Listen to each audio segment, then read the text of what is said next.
Gandhi's Dandi March. Now came the news of Mahatma Gandhi's Dandi March.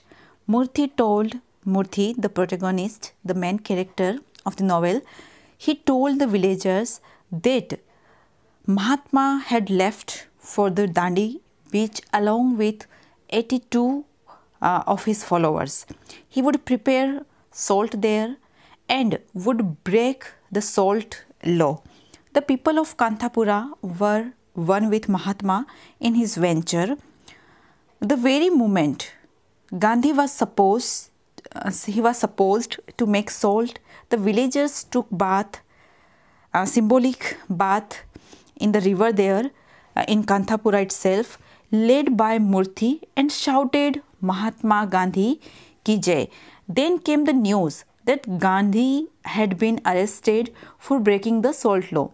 People were filled with resentment against the foreign government and got prepared to make any sacrifice for their leader Mahatma Gandhi.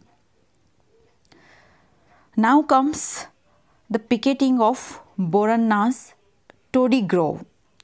Murthy addressed meeting of the Kanthapura Congress Committee.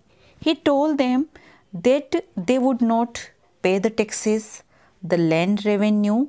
They would establish a parallel government, Swadeshi or Swaraj. Rangegoda would be their Patel. They would refuse to recognize the new Patel of the foreign government.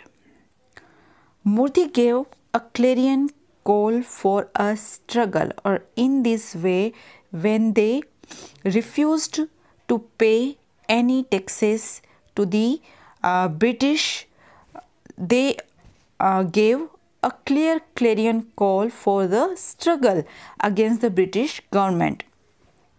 But he stressed, but at the same time, Murthy, their leader, Village Gandhi, stressed that their struggle must remain non-violent.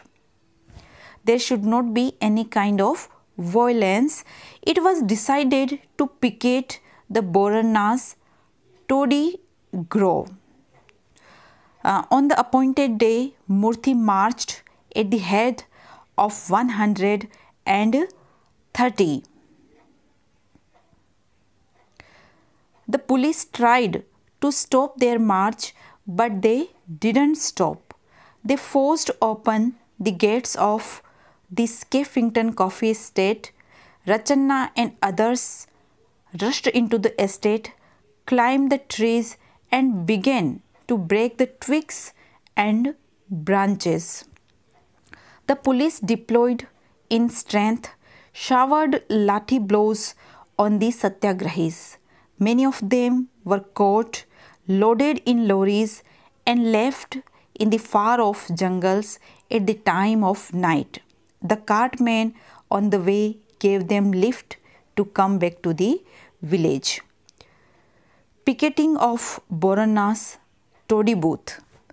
One marketing day, Murthy and his satyagrahis picketed Boranna Toddy booth, where the coolies of the coffee estate were brought to spend on drinking. The Toddy booth stood outside the coffee estate. As the coolies moved towards the booth, the satyagrahis sat in front of the shop, blocking the coolies' way. The police beat the coolies to drive them onto the satyagrahis. At this, the freedom fighter led close-knit, leaving no space for coolies.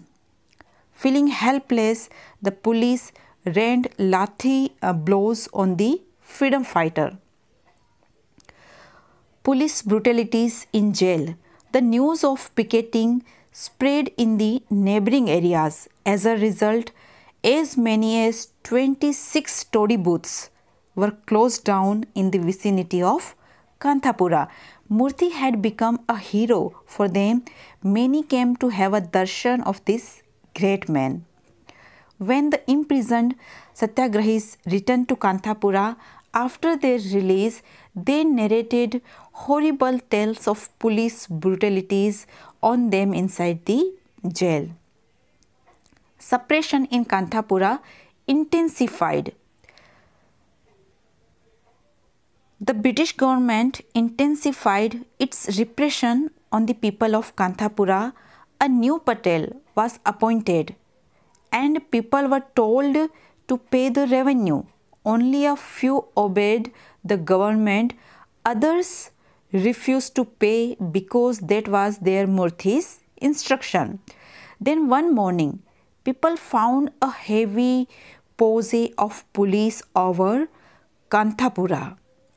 There was a huge deployment of police in the village to the accompaniment of the beating of drums. The new beadle announced that the people must pay the revenue or be prepared to pay a punitive tax. Murthy, however, allayed the fears of the people, promising them full support of the freedom fighters. Haunted by apprehensions, the people kept awake all that night, but nothing happened. Nobody came. As they were hoping that the city congressman will come to help them, but nobody came. Police atrocities, molestation of women. One morning, the people of Kanthapura found that the 33 coolies who had escaped from the coffee estate were being marched back to the estate by the police. Murthy, Rangamma and others had been arrested and taken away during the night.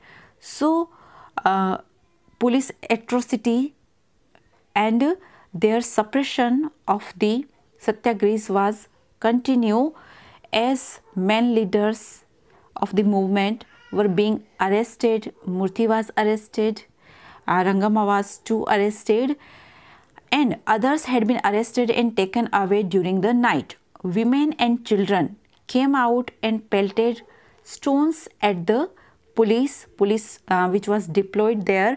The police beat the children and tried to molest the women. While running away from the chasing police, a 7-month pregnant woman gave birth to the baby in the open. The police tried to open the temple door where all the women were hiding, then locked the door from outside. It was only early in the morning after the police had left that the women were rescued. Police firing on satyagrahis.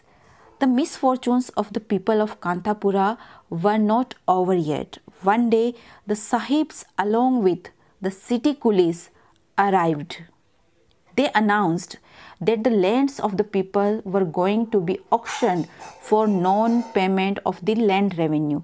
As the night fell, the city coolies began to reap the fields. The people of Kanthapura took out a procession.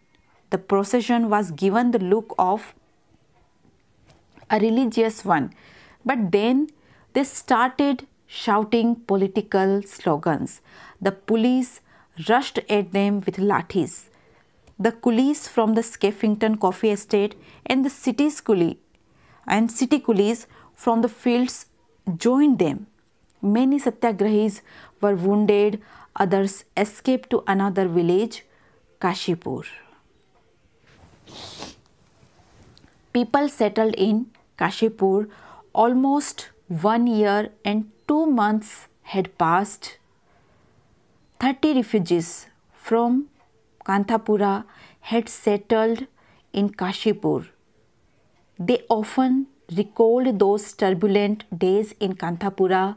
They missed their fellow men who were either dead or in jail.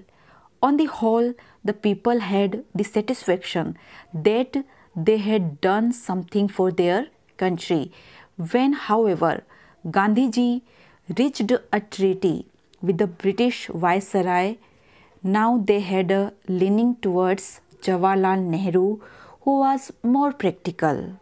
But they looked upon Mahatma as Lord Rama, who would slay Ravana, the British, and would free Sita, their motherland.